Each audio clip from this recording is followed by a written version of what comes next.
President Trump publicly changing his stance on personally wearing a mask and now encouraging others to wear them was probably one of the worst decisions he could have made at this point. Irrespective of this change being the right or wrong one, all he did was make things worse for himself, both in the short and long term in regards to the Democrats, left, and legacy media as a result of it. I think this right here sums up the situation best for him. If you can make God bleed, then people will cease to believe in him. And there will be blood in the water, and the sharks will come. The truth, all I have to do is sit here and watch as the world will consume you. Trump flinched. He backed down and showed a moment of weakness with the Democrats, left, and legacy media. He bent a knee to them. They made him bleed. Now, even more of those sharks are going to be circling in the water looking for the next opportunity to sink their teeth into him, which I am betting there will be more of them from this point forward with his caving to them like he did, calling it what it is. They tried the Russia collusion hoax with Trump and failed to draw blood. They tried illegally spying on him to find something to slice his throat with. They manufactured criminal cases and evidence to prosecute Trump's associates and political appointees, hoping their wildly slashing away at them would lead to his getting cut in the process. They did a whole lot more in going after him too. None of it worked either. In the end, all it took to draw blood was a piece of cloth and the incessant whining and nagging of Karens about his not putting one over his face like he's Barbara Eden and I Dream of Jeannie to do it too. I don't understand how this was the one thing that worked for them. It makes absolutely no sense that it should have. The only thing I can figure is there are people who have Trump's ear in his administration that convinced him to concede on the wearing of masks. If that is the case, those who did it should just sit down, shut the fuck up, and keep their views to themselves from now on. All they did was give him bad advice at this point that has created a situation for him where they are going to milk Trump's bending a knee on this for everything it is worth, and now there are going to be even more of this ilk attacking him while looking for new things to exploit. I am also going to guess if that is how Trump's stance on masks changed, it was those same people who suggested he put a tweet out like this. Which I have to be honest here. The whole idea that mask wearing is somehow patriotic is nothing more than Orwellian bullshit that is meant to evoke and exploit one's love of country in order to coerce them into compliance with wearing a mask. Which a lot of his base are not going to fall for this and start putting them on. If anything, they are going to dig their heels in and fight against wearing them even harder while still supporting him in the process.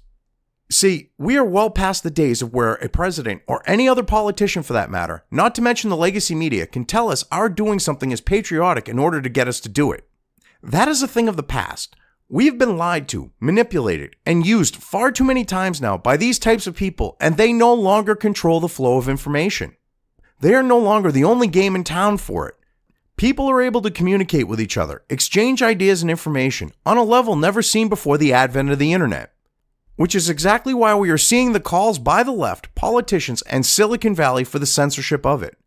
That being said, I am guessing what I'm about to say might end up being censored by them. Putting on a mask has nothing to do with patriotism. If anything, putting one on goes against the very notion of being patriotic because it flies in the face of the ideals and beliefs this nation was founded on. To do it for the belief that it is patriotic is like flying the stars and stripes for the sake of flying the flag.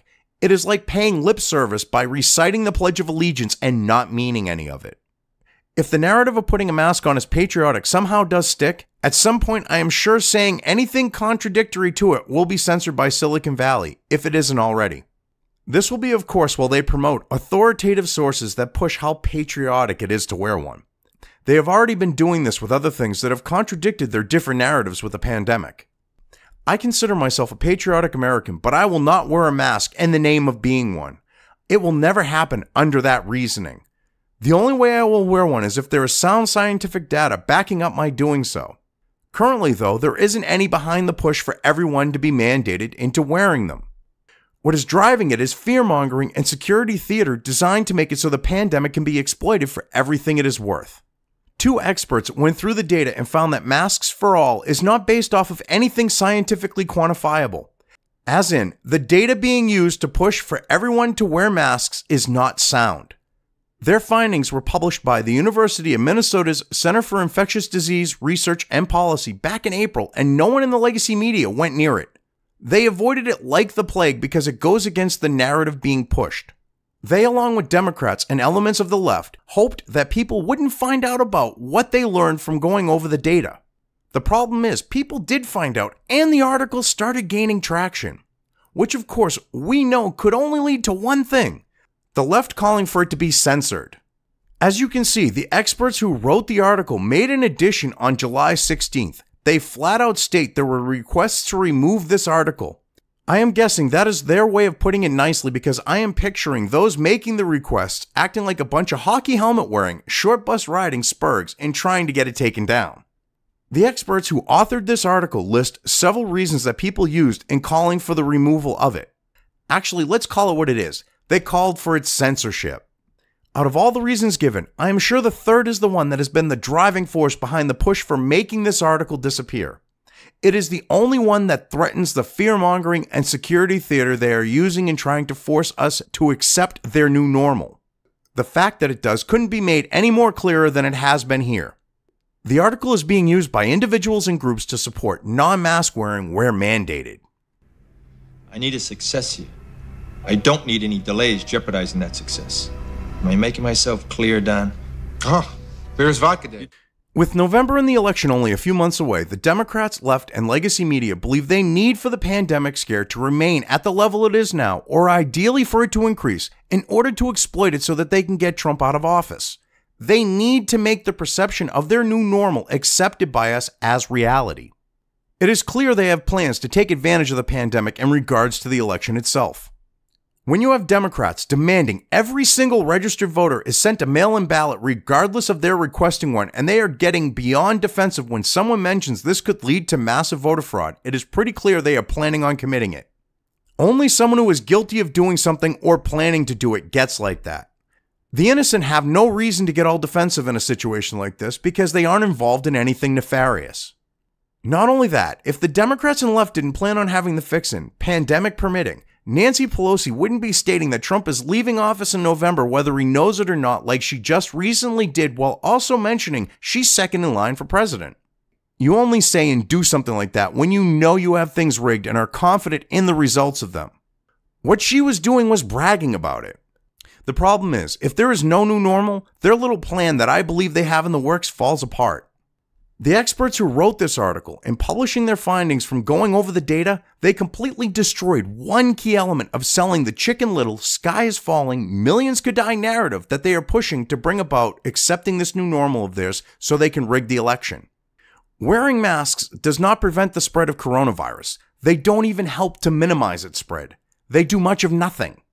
That realization becomes part of the nation's collective consciousness, and the jig is up for them.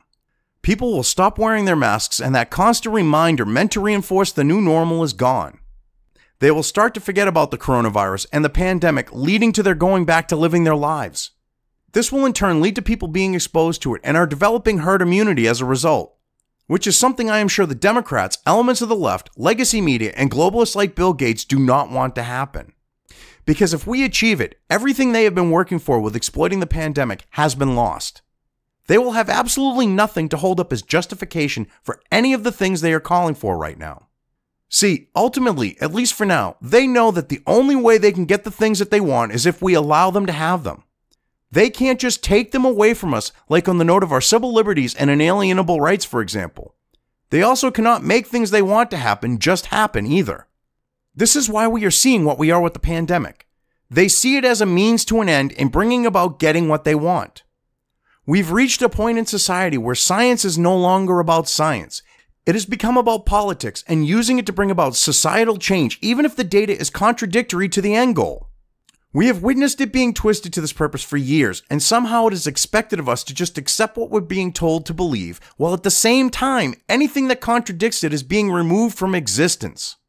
It is almost if we are witnessing a second coming of the Dark Ages in the 21st century, with how anything that goes against the doctrine of the left and what they want is digitally burned from existence. Think about that while you're wearing that mask of yours you've been taking off and putting on again and again in the name of protecting yourself and others. Because odds are, it is a contaminated cesspool of Wu flu and God only knows what else. If you liked this video, depending on where you are watching it, please give it an upvote or thumbs up. If you want to know when new content of mine hits the internet, don't forget to subscribe to one or more of my social media or video accounts listed here. Also, with YouTube, don't forget to ring that bell. You can find all of my video content on both BitChute and YouTube. This may not be the case with other places I upload to, but I will try to minimize this happening. You are always welcome to interact with me at any of these sites on the list, so feel free to do so. If you have anything you want me to cover in a video, when it comes to news or current events, send it right along to me. I will try to do my best to cover it. As always, thank you for watching.